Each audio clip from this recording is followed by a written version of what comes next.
Small-town Wolfless Omega hid a deadly secret until the Alpha King appeared at her diner. Put the coffee down, Sophie. Don't look at his hands. Don't look at the scars. And for the love of God, don't let him hear your heart stop. The internal command was the only thing keeping Sophie upright. The diner was silent, a breathless vacuum where the air had suddenly turned to lead. It wasn't just fear. It was biology. Every instinct in the room was bowing down. But Sophie didn't bow. That was the secret that would get everyone in this forgotten, rust-bucket town killed. "You missed a spot," the stranger said. Sophie froze, the Raug hovering over the counter. She looked up, and for the first time in 5 years, she stared directly into the eyes of the predator she had been running from. "I don't miss," she whispered, her voice steady despite the lie. "I just haven't cleaned it yet." The town of Oak Haven wasn't on any map that mattered. It was a smudge of grey nestled between the aggressive peaks of the northern Cascades, a place where the rain tasted like iron and the sun felt like a distant memory. It was a purgatory for the unwanted, the runts, the Omegas who couldn't pack, the wolves who had lost their bite. And then there was Sophie. Sophie stood behind the counter of the Rusty Spoon, wringing out a dish rag with hands that were red from bleach and hot water. She was small, unassuming, with hair the colour of wet straw tucked messy beneath a grease-stained cap. To the casual observer, she was a wolfless, a shifter born without the spirit of the wolf, a genetic dead end, pitiable, invisible. But Sophie wasn't wolfless. She was something worse. She was a void. The bell above the door didn't jingle, it shivered. It was 9 p.m. on a Tuesday. The diner should have been empty, save for old man Miller nursing his 3rd slice of cherry pie. But the atmosphere shifted so violently that Miller dropped his fork. The clatter echoed like a gunshot. The door opened, and the storm outside seemed to hesitate, unwilling to follow the man who stepped through. He was tall, broad in a way that gym memberships couldn't manufacture. This was functional, predatory muscle, wrapped in a charcoal trench coat that cost more than the diner's annual revenue. He shook off the rain, sending droplets flying like diamonds, and looked around. Daniel. The Alpha King. The executioner of the North. Sophie felt the bile rise in her throat. She didn't smell him. She couldn't smell anyone. That was part of the defect. But she felt the pressure. It was like standing next to a high-voltage fence. The static made the hair on her arms stand up. He found me. Panic, cold and sharp, tried to seize her lungs. She forced it down, burying it under layers of carefully constructed apathy. If she ran, she died. If she fought, she died. Her only shield was the lie she had lived for 5 years, that she was nothing. Daniel walked to the counter. His movements were fluid, devoid of wasted energy. Every step was a calculation. He didn't sit. He loomed. "Coffee," he said. One word, a command, not a request. Sophie turned to the pot, her back to him.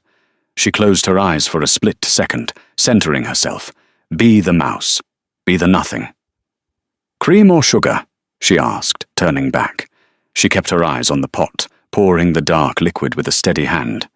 "Black." She slid the mug across the Formica. It stopped inches from his hand. Daniel didn't reach for it immediately. Instead, he leaned forward, his elbows resting on the counter, invading her space. His eyes were a startling, unnatural gold, the mark of a royal bloodline. They bored into her, dissecting her. "You don't smell like fear," Daniel observed softly. "Most people smell like wet dog and terror when I walk in." Sophie wiped the counter, scrubbing at a stain that wasn't there. "Maybe I have a cold." Daniel tilted his head. "Or maybe you're too stupid to know who I am." "I know who you are," Sophie said, risking a glance. It was a mistake. Up close, he was devastating. Sharp jawline, scars that told stories of wars won, and a mouth that looked like it rarely smiled. "You're the guy keeping me from closing up." The corner of his lip twitched. Amusement or irritation? "I'm looking for someone," Daniel said, reaching into his coat. He pulled out a photograph and slid it across the counter.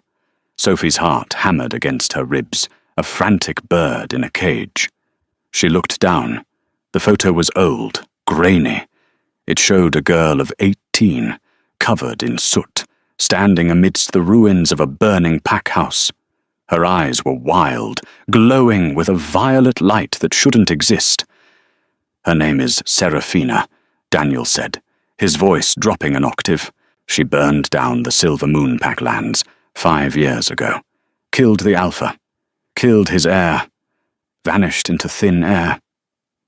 Sophie looked at the photo. She looked at the girl she used to be. The girl who hadn't meant to kill anyone. The girl whose power had simply erupted. "Never seen her," Sophie lied, pushing the photo back. "She looks dangerous." "She is," Daniel said, his fingers brushing hers as he took the photo back.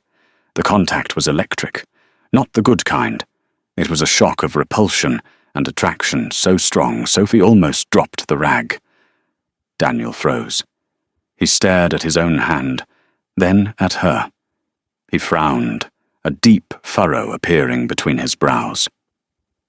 "What are you?" he whispered. The question hung in the air, heavy and suffocating.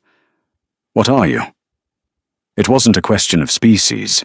He assumed she was a shifter, likely a weak one given her lack of scent. But the touch had confused him.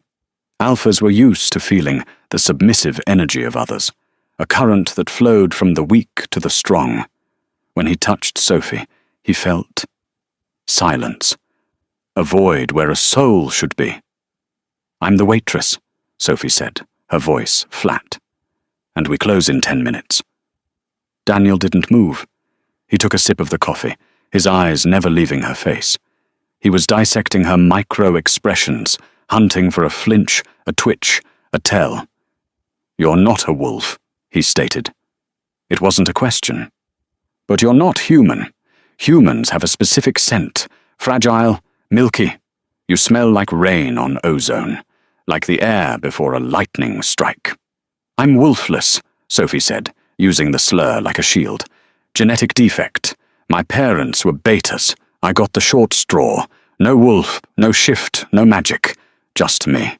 It was the perfect cover. Wolfless were treated like lepers in shifter society, ignored, pitied, and largely invisible. They were considered harmless. Daniel hummed, a low vibration in his chest. "Wolfless usually cower. They don't look kings in the eye and tell them to leave." "I've worked in a diner for 5 years, Your Majesty," Sophie said, injecting a bit of weary sarcasm into her tone. "I've dealt with truckers, drunks, and rogue bears. You're just a guy in a nice coat who tips poorly." Old Man Miller let out a choked sound from his booth, terrified on her behalf. Daniel slowly reached into his pocket and pulled out a $100 bill. He placed it on the counter, smoothing it out with his thumb. "I tip just fine," he said. "If the service is worth it." "Information isn't on the menu," Sophie countered. "Everything has a price." Daniel stood up. He was massive, blocking out the fluorescent lights, casting a long shadow over her. "I'm staying in town for a few days. The trail ends here. My trackers say she passed through this valley." Sophie kept her face impassive. "Good luck with the hunt." "I don't need luck," Daniel said, buttoning his coat. "I have instinct." He walked to the door, the bell shivering again as he opened it. The wind howled, blowing rain into the diner. He paused on the threshold and looked back. "What's your name?" "Sophie," she said. "Sophie." He tested the word, tasting it. "You're hiding something, Sophie, and I'm going to find out what it is." He stepped out into the night, and the door slammed shut. Sophie let out a breath she felt she'd been holding since 2018. Her knees gave way, and she slumped against the back counter, sliding down until she hit the floor. Her hands were shaking uncontrollably now. "You idiot!" Old Man Miller rasped, hobbling over to the counter. "You poked the bear. Why did you poke the bear?" Sophie looked up at the old wolf. Miller knew. He was one of the few who knew she wasn't just a wolfless. He didn't know the full extent. He didn't know she was Seraphina, the alpha killer. But he knew she was hiding from the crown. "He would have known if I acted scared," Sophie whispered. "He feeds on fear. I had to be. Boring. Difficult. A local inconvenience. He's the king, girl," Miller warned. "He doesn't leave until he gets what he wants. And right now, he wants you. He just doesn't know it's you yet." Sophie closed her eyes. She could still feel the phantom sensation of his skin against hers. It hadn't just been a shock. It had been a recognition. Her void blood, the anti-magic that coursed through her veins, had reacted to the sheer magnitude of his power. It wanted to consume it, to nullify him. If he touched her again, really touched her, he would figure it out. He would realize she wasn't empty. She was a black hole. The next morning, Oak Haven was buzzing. The presence of the Alpha King was impossible to ignore. 2 black SUVs were parked outside the only motel in town, and men in tactical gear, royal guards, were sweeping the perimeter. Sophie walked to work with her head down, hood pulled low. The rain had turned to a drizzle, a grey mist that clung to the pines. She needed to run. That was the logical move. Pack a bag, steal a car, and drive until the gas ran out. But if she ran now, it would be a confession. Daniel would chase a runner. He wouldn't chase a waitress. She had to wait him out. When she arrived at the Rusty Spoon, the door was already unlocked. Sophie froze, her hand on the knob. She pushed it open slowly. The diner was full. Not with customers, but with them. 4 royal guards sat in the booths, eating eggs and bacon with mechanical precision. And in her spot, behind the counter, stood Daniel. He had ditched the trench coat. He was wearing a black Henley that strained against his shoulders and dark jeans. He looked like a model posing for a blue-collar calendar, except for the lethal aura that made the air taste like copper. He was holding a coffee pot. "You're late," Daniel said, not looking up as he poured a refill for one of his men. Sophie stood in the doorway, water dripping from her coat. "Excuse me. You open at 6. It's 6:15. I had to make the coffee myself." He set the pot down and looked at her. "It's terrible, by the way. You need better beans." Sophie bristled. Indignation overrode fear for a split second. "Get out from behind my counter." The guards stopped eating. The silence was deafening. No one spoke to the king like that. Daniel's eyes narrowed, the gold flaring. He moved around the counter, wiping his hands on a towel. He stopped inches from her, forcing her to tilt her head back to look at him. "You have an attitude problem, Sophie, and you have a trespassing problem," she shot back. "Is this how the Crown operates? Bullying small businesses?" "We're paying customers," Daniel gestured to the guards. "And we're conducting an investigation. I need to ask you some questions about the locals. Who comes in here? Who acts strange? Who pays in cash?" "Everyone pays in cash," Sophie said, stepping around him to hang up her coat. "It's a poor town. We don't have digital trails." "Convenient for a fugitive." Daniel sat on a stool, spinning it to face her. "Tell me about the woods behind the mill. My trackers picked up a scent there. Something old. Something dead."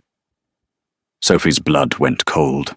That was where she trained, where she went to release the build-up of null energy so she didn't explode. "It's an old bear den," she lied smoothly. "Kids go there to smoke and drink, probably just stale beer and regret." Daniel studied her. "You're lying." "I'm guessing." She started stacking plates, making as much noise as possible. "I don't go into the woods. It's dangerous for a Wolfless. Is it? Daniel's voice dropped. Because you walk with the balance of a predator. You don't drag your feet. You don't hunch. You move like a fighter. He stood up abruptly, his hand shooting out to grab her wrist. It was a test, a reflex check. Sophie saw it coming. Her body screamed to dodge, to counter-grab, to flip him over the counter. It would have been easy, but she forced herself to freeze. She let him grab her, his large, calloused hand wrapped around her wrist. And then it happened again. The void. Daniel hissed, pulling his hand back as if he'd been burned. He stared at his palm. There was no mark, but the magic in his skin had been momentarily sucked away, leaving a patch of numbness. "What the hell is that?"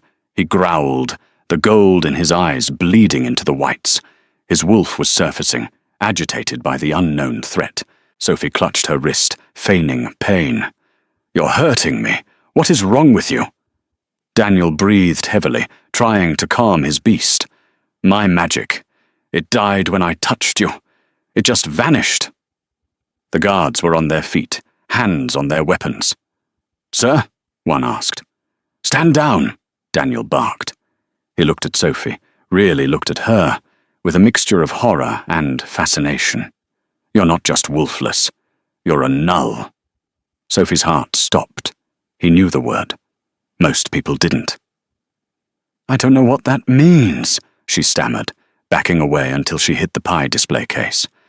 "I'm just Sophie. Please just leave me alone." Daniel took a step forward, his intensity predatory.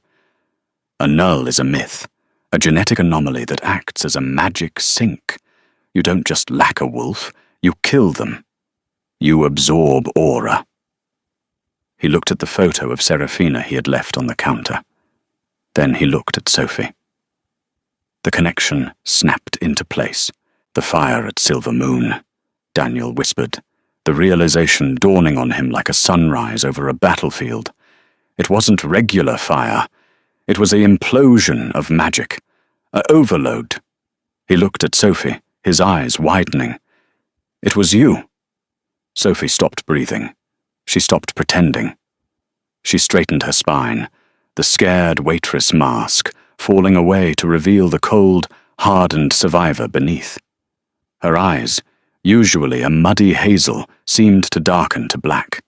"If you know what I am," Sophie said, her voice devoid of fear, "then you know you shouldn't be standing this close to me." Daniel didn't back down. He smiled, a terrifying feral grin. "Finally," he said, "the truth." And then the front window shattered. A canister of tear gas crashed onto the diner floor, hissing and spinning. Smoke exploded, filling the room in seconds. "Ambush!" a guard shouted.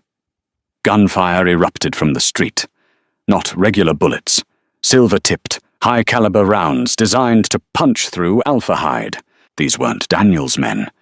This was a third party. "Get down!" Daniel roared, diving towards Sophie.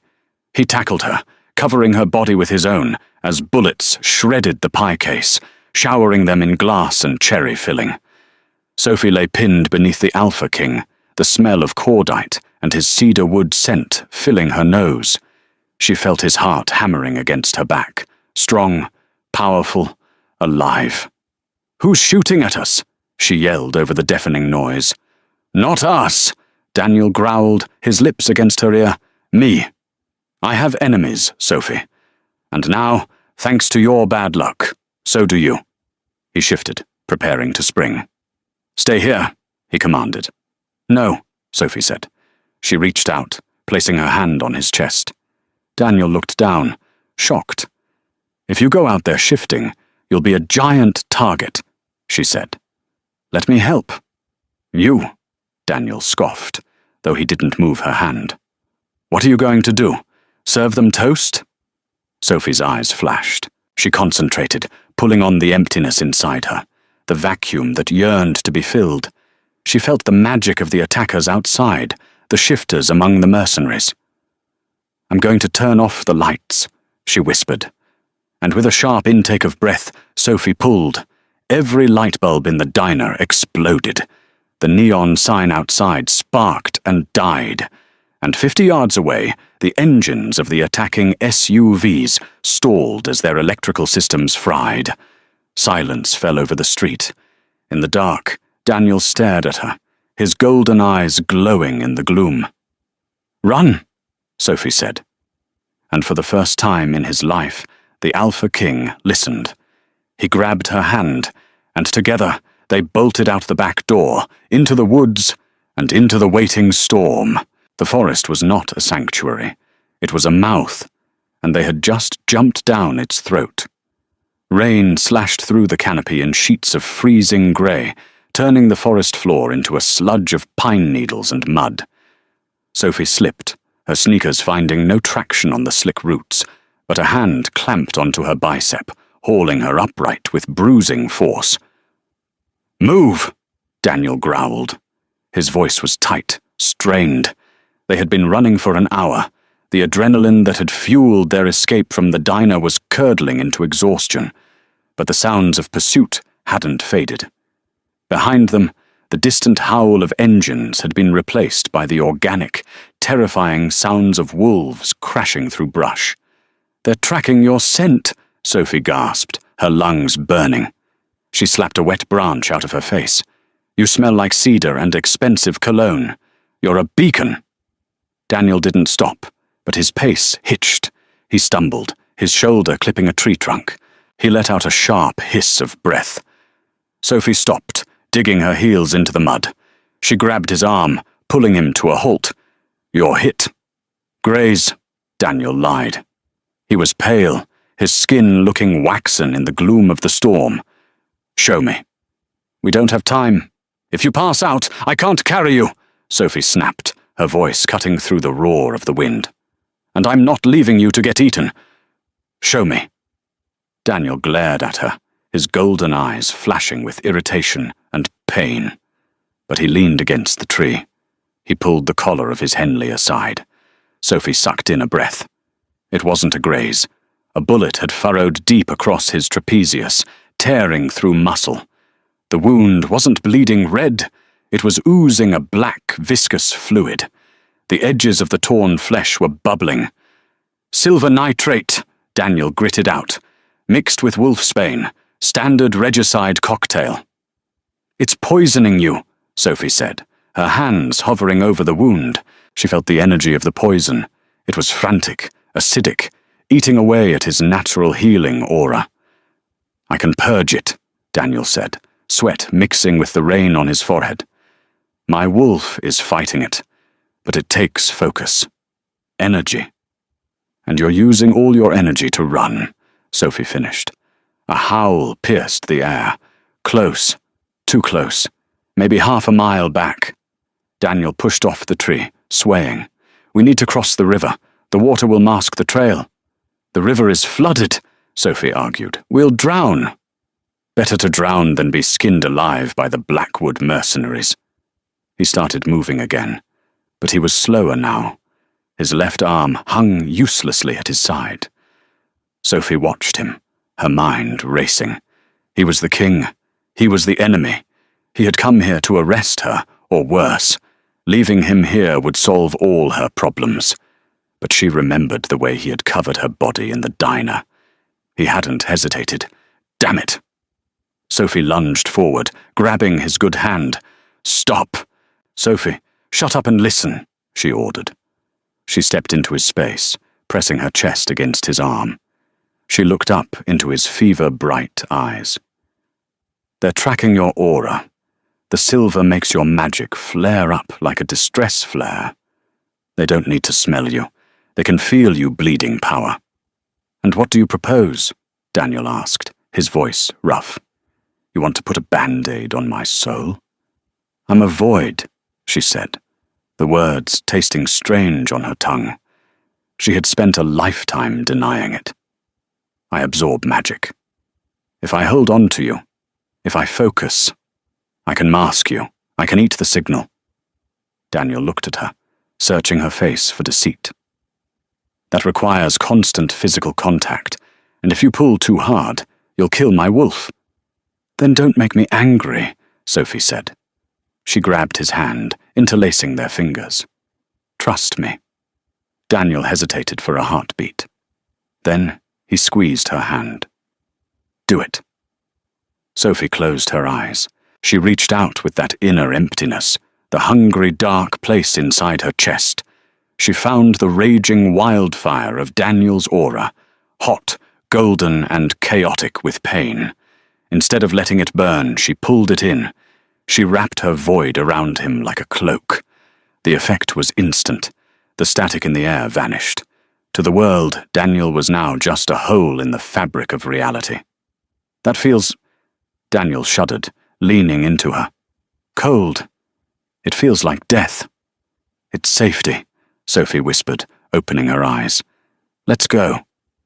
They moved together, hand in hand, a ghost and a king, vanishing into the darkness of the trees. They found the cabin by accident. It was a hunter's blind, little more than a rot-resistant shack perched on a ridge overlooking the swollen river. It smelled of mildew and old tobacco, but the roof held, and there was a rusted wood stove in the corner. Daniel collapsed the moment they were inside. He slid down the wall, his legs giving out. The effort of moving while his body fought the poison had drained him completely.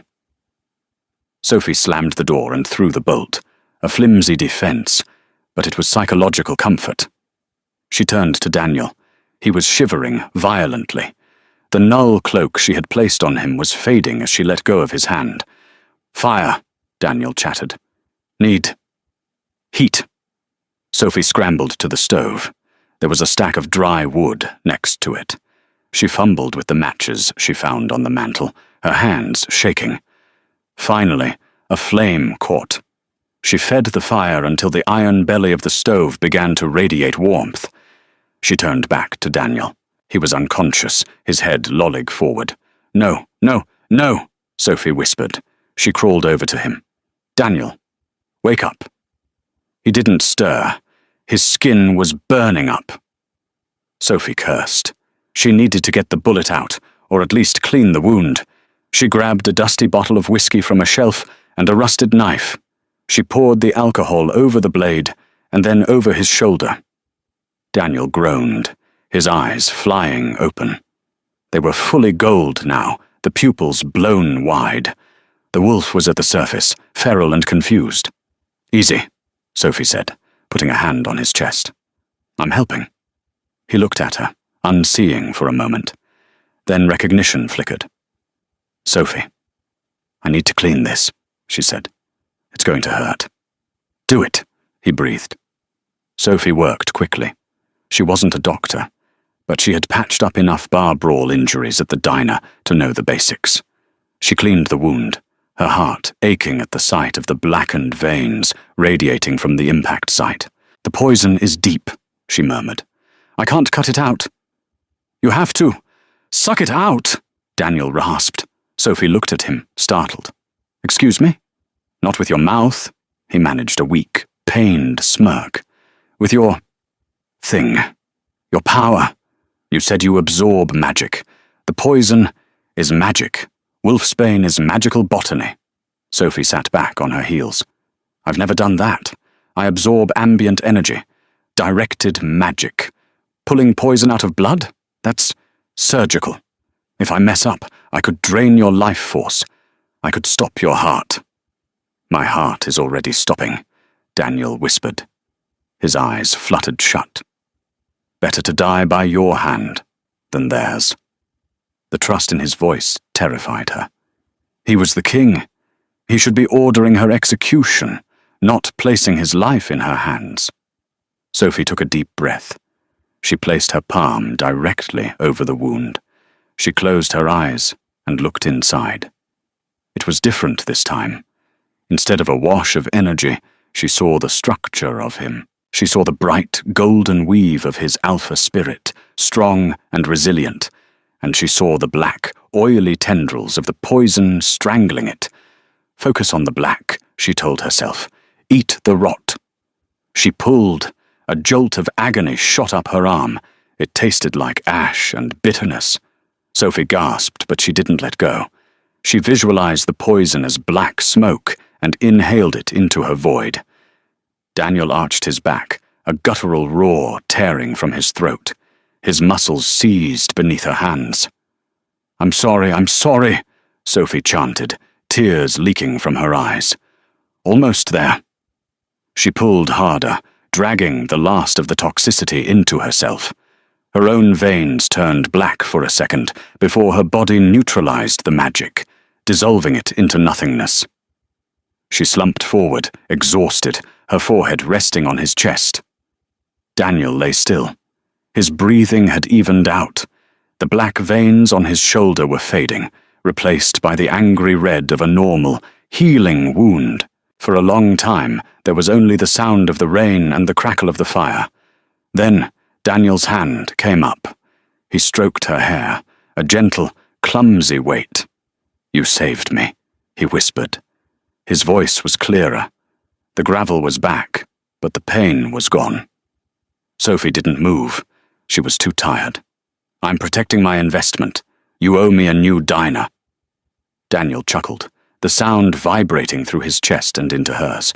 I'll build you 10 diners. He fell silent for a moment. Why did you run? He asked softly. 5 years ago. Sophie stiffened. She sat up, wrapping her arms around her knees. You know why? I killed them. It was an accident, Daniel said. I saw it when you touched me. The memory. It leaked over. You didn't burn the pack out of malice. You were scared. They were hurting you. Sophie looked into the fire. They were trying to fix me. The Alpha thought, if he beat the wolf into me, I'd change. He didn't know that beating a void creates a pressure cooker. I just exploded. She looked at Daniel. I'm a monster, Daniel. I'm the thing shifters tell their kids about at night. The empty thing that eats the light. Daniel sat up slowly, wincing. He reached out and took her chin in his hand, forcing her to look at him. You're not empty, Sophie, he said fiercely. You're the only real thing I've met in a decade. The air between them shifted. The tension wasn't fear anymore. It was gravity. Daniel leaned in, his gaze dropping to her lips. Sophie's heart hammered. She should pull away. He was the king. She was the void. But she didn't pull away.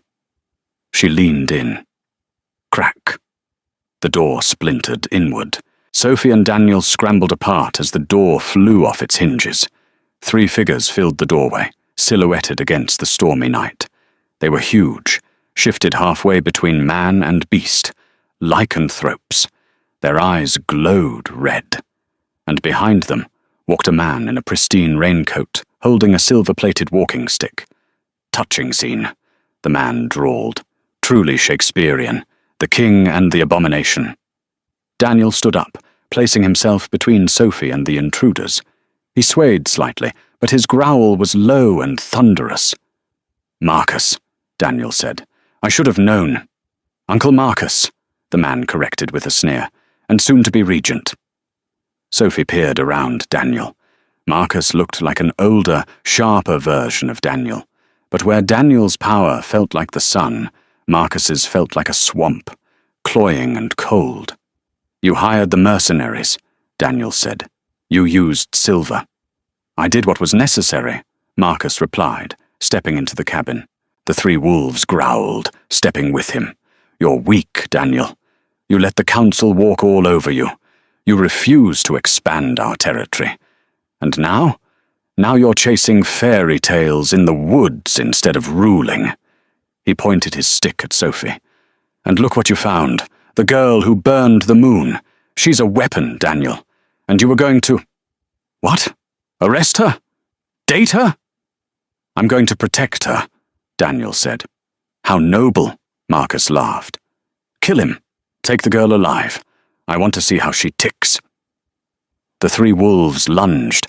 Time seemed to slow down. Daniel met the first wolf mid-air. Even injured, the Alpha King was a force of nature. He caught the wolf by the throat and slammed him into the floorboards, the wood shattering. But there were 2 others. The second wolf swiped at Daniel's injured shoulder. Daniel roared, stumbling back, exposing his flank. The third wolf went for Sophie. He was massive, a mountain of fur and muscle. He opened his jaws, aiming for her arm to drag her out. Sophie didn't run. Something inside her had snapped when Marcus threatened Daniel. The fear was gone. In its place was a cold, absolute clarity. "You want to see how I tick?" Sophie raised her hand. She didn't try to hide the void this time. She opened the floodgates. "Sit," she whispered. She didn't push energy out.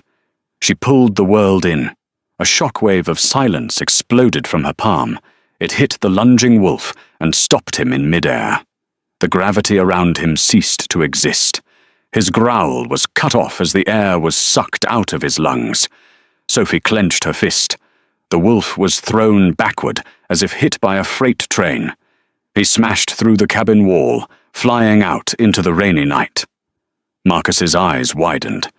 Magnificent! Daniel had finished the first wolf and was grappling with the second. He snapped the beast's neck with a sickening crunch and turned, chest heaving. Marcus raised his cane. The tip glowed blue. Runic magic. A witch-crafted weapon. He fired a bolt of lightning straight at Daniel. Daniel was too slow to dodge. "No!" Sophie screamed. She dove in front of the king. She caught the lightning. It hit her palms with the force of a battering ram. It should have stopped her heart. It should have fried her nervous system. Instead, Sophie gasped as the energy flooded her. It was spicy, hot, erratic. It filled the empty spaces inside her, making her skin glow with violet veins. She held the lightning in her hands, a ball of crackling death. She looked at Marcus. He was trembling, his face pale with terror. "You shouldn't have done that," Sophie said, her voice echoing with two tones, her own and the hum of the energy she held. "Sophie, don't kill him!" Daniel shouted. "We need him!" Sophie hesitated. The power wanted to be released. It wanted destruction. She gritted her teeth and redirected her aim. She threw the energy bolt at the floor at Marcus's feet. The explosion blew the front of the cabin apart. Marcus was thrown backward, tumbling down the muddy slope toward the river. Silence returned to the ruins of the shack. Sophie stood there, her hands smoking. She felt dizzy, high on the magic. She turned to Daniel. He was looking at her. Not with fear. With awe. "You caught lightning," he whispered. Sophie's knees buckled. The high vanished, replaced by a crashing low. Daniel caught her before she hit the ground. He scooped her up into his arms, wincing as his shoulder protested, but he didn't let go. "We have to go," he said, looking at the slope where Marcus had fallen. "He survived. He'll call for backup." "I can't walk," Sophie slurred against his neck. "I know," Daniel said. He stepped out into the rain, carrying her. I've got you, Sophie." He began to run, but this time he wasn't running away from something. He was running toward something. A war, and for the first time, he had a weapon that could win it. But as Sophie drifted into unconsciousness, she realized with a terrified flutter of her heart that she didn't want to be his weapon. She wanted to be his queen. Sophie woke up in silk sheets, but her body felt like it was encased in lead. She blinked, expecting the rotting wooden beams of the cabin. Instead, she saw a ceiling of polished obsidian, reflecting the city lights of the capital, obsidian towers stretching into the night sky like jagged teeth. She sat up too fast. Vertigo slammed into her. Her hands. She looked at them. The violet veins that had appeared when she absorbed Marcus's lightning were still there, faint, pulsing lines tracing the path of her nervous system. She wasn't just holding the energy anymore. It had become part of her. "Easy," a voice rumbled from the shadows. Daniel stepped into the light. He was clean, shaved, wearing a crisp white shirt with the sleeves rolled up. The rugged fugitive was gone. The king had returned, but his eyes were the same, haunted, golden, and fixed entirely on her. "Where are we?" Sophie rasped. "The spire," Daniel said, walking over with a glass of water. "My private penthouse. The only place in the city Marcus can't breach without triggering a nuclear-level ward." Sophie took the water, her fingers brushing his. A spark, visible and blue, jumped between them. Daniel didn't flinch, though the shock must have stung. "You're unstable, Sophie.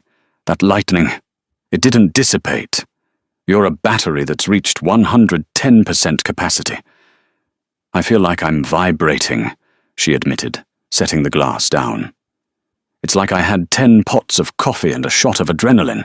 I need to get it out." "We will," Daniel said grimly. "But first, you need to know the situation. Marcus has declared me dead. He says a rogue void assassinated me in the woods. He's seizing the Regency tonight at the Winter Solstice Gala." Sophie laughed, a hollow, bitter sound. "He's blaming me for your murder to take your throne. That's efficient." "It's effective," Daniel corrected. "The council is terrified of voids. They'll hand him the crown just to feel safe." He sat on the edge of the bed, the mattress dipping under his weight.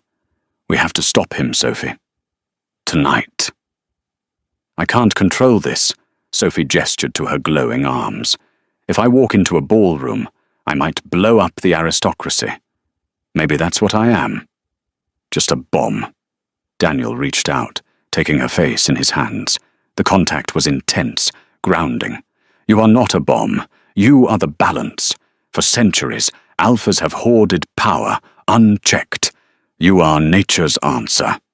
You take the excess." He leaned closer, his forehead resting against hers. "I can help you ground it, but you have to let me in. No more walls. No more just a waitress act." Sophie closed her eyes, breathing in his scent. Cedar, rain, and power. "How?" "Feed it to me," Daniel whispered. "My wolf is strong enough to take the overflow. Share the burden." It was a dangerous intimacy, far more vulnerable than sex. To share energy was to share the soul, but Sophie looked at the violet light pulsing under her skin, then at the gold in his eyes. She didn't want to be empty anymore. She wanted to be full of him. "Okay," she breathed. Daniel kissed her. It wasn't gentle. It was a desperate collision. As their lips met, Sophie pushed the lightning. She visualized the jagged, painful energy flowing out of her and into him. Daniel groaned, his body shuddering as the power hit him. But he didn't pull away. He drank it down, his own golden aura flaring up to mix with her violet one. For a timeless moment, they were a binary star system, two forces orbiting each other in perfect equilibrium. When they finally broke apart, breathless and dizzy, the violet veins on Sophie's arms had faded. The frantic buzzing in her head was gone, replaced by a calm, steady hum. "Better?" Daniel asked, his voice rough. Sophie touched her lips, which still tingled. "Much." Daniel stood up, extending a hand. "Good. Because we have a party to crash, and I bought you a dress." The grand hall of the Alpha Palace was a cavern of gold and crystal, filled with the elite of the shifter world. It smelled of champagne, fear, and treacherous ambition. Marcus stood on the dais, wearing the heavy velvet mantle of the regent. He looked every inch the grieving uncle, his face solemn, as he addressed the hushed crowd. "The loss of King Daniel is a wound that will never fully heal," Marcus intoned, his voice amplified by magic. He was young, idealistic, and he fell victim to a monster, a soulless creature that devours our very essence. A murmur of horror rippled through the room. "But fear not," Marcus continued, raising his silver-tipped cane. "I will hunt this void down. I will purge our lands of the Wolfless plague. Under my rule, strength will be the only law." "That's a very dramatic speech," a voice cut through the air. "But you forgot the part where you hired the hit squad." The heavy oak doors at the back of the hall groaned open. Daniel walked in. He wore a tuxedo that fit like armor, his presence hitting the room like a physical wave. The dead king walked with a predator's grace, unharmed, unbowed, and on his arm was Sophie. She wore a gown of midnight blue that shimmered like the night sky. She didn't look like a waitress. She didn't look like a victim. With her head held high and her eyes scanning the room with cold precision, she looked like a queen. "Daniel!" Marcus paled, gripping the podium. It's a trick, a shapeshifter." "No trick, Uncle," Daniel said, his voice carrying effortlessly. He led Sophie down the center aisle, the crowd parting like the Red Sea. "Just a nephew who refuses to die easily." "He's being controlled," Marcus shrieked, pointing at Sophie. "Look at her! That's the Void! She's puppeteering his corpse!" The Royal Guard leveled their weapons. The tension in the room spiked to a breaking point. Sophie stepped forward, releasing Daniel's arm. She stood alone in the center of the hall, surrounded by hundreds of hostile shifters. "I am a Void," Sophie announced, her voice steady. "I was born without a wolf. For 23 years I hid because people like Marcus told you I was a monster. They told you I would eat your souls." She looked directly at the captain of the guard. "But who tried to kill your king? Who used silver and wolfsbane? Weapons of cowards. It wasn't me." Marcus snarled, his mask slipping. Kill them all!" He slammed his cane onto the floor. The trap sprung. The crystal chandeliers above shattered. From the shadows of the balcony, a dozen hooded figures emerged. Witches. Mercenaries hired by Marcus, who didn't care about shifter politics. Only coin. They began to chant. The air in the ballroom turned heavy and sick. Green fire erupted from the floor, forming a circle around Daniel and Sophie, trapping them. "You want magic, girl?" Marcus laughed, his eyes manic. "Eat this." The witches unleashed a torrent of dark, necrotic energy. It wasn't elemental fire or lightning. It was pure decay. It poured into the circle, a tsunami of rot designed to overload Sophie's absorption until she burst. "Sophie!" Daniel roared, shifting, his clothes shredded as he transformed into a massive, golden-furred wolf. He tried to shield her, but the magic wasn't physical. It passed through him, aiming straight for her core. Sophie fell to her knees, screaming. It was too much. It was like trying to drink the ocean. The darkness filled her, choking her, freezing her blood. She felt her control slipping. If she let go, she wouldn't just die. She would become a black hole. She would consume the palace, the city, Daniel. "Let go," the darkness whispered. "End it all." Sophie looked up. Through the haze of green fire, she saw Daniel's wolf. He was snarling, biting at the magic, trying to fight the intangible for her. He wouldn't leave her. "He loves me," she realized. "Not the tool. Me." Sophie didn't let go. She clamped down. She stood up. The ballroom was chaos. Guests were screaming, scrambling for the exits. The witches poured more power into the circle, confident in their victory. But the girl in the center didn't explode. Sophie raised her hands. Her eyes were no longer hazel. They were voids, absolute, terrifying black. But in the center of the darkness, a tiny speck of gold burned. "Is that all you have?" she whispered. Her voice wasn't just a sound. It was a vibration that rattled the teeth of everyone in the room. She didn't absorb the magic. She condensed it. She took the tsunami of decay and crushed it into a ball the size of a marble between her palms. The sheer pressure caused the air to scream. "Impossible!" Marcus gasped, backing away. "You treated me like a garbage can," Sophie said, stepping through the wall of green fire as if it were mist. "You thought you could dump your poison into me and I'd just take it." She looked at the witches on the balcony. "Return to sender." Sophie flicked her wrist. The marble of condensed magic shot upward. It didn't hit the witches, it hit the center of their formation and detonated. It wasn't a fire explosion. It was a gravity implosion. For a split second, the balcony collapsed inward. The witches pulled into a singularity before being blasted backward, unconscious and stripped of their mana. The spell broke. Daniel, now free, lunged. The golden wolf cleared the dais in one bound, pinning Marcus to the throne he so desperately wanted. Marcus dropped his cane, terrified tears streaming down his face. "Mercy! Daniel, I'm your blood!" Daniel shifted back, naked and covered in the dust of the battle, but looking more regal than any king in velvet. He shifted one hand into a claw, holding it over Marcus's throat. "You are not my blood," Daniel growled. "You are a parasite." He didn't kill him. Death was too easy. "Take him," Daniel ordered the royal guard.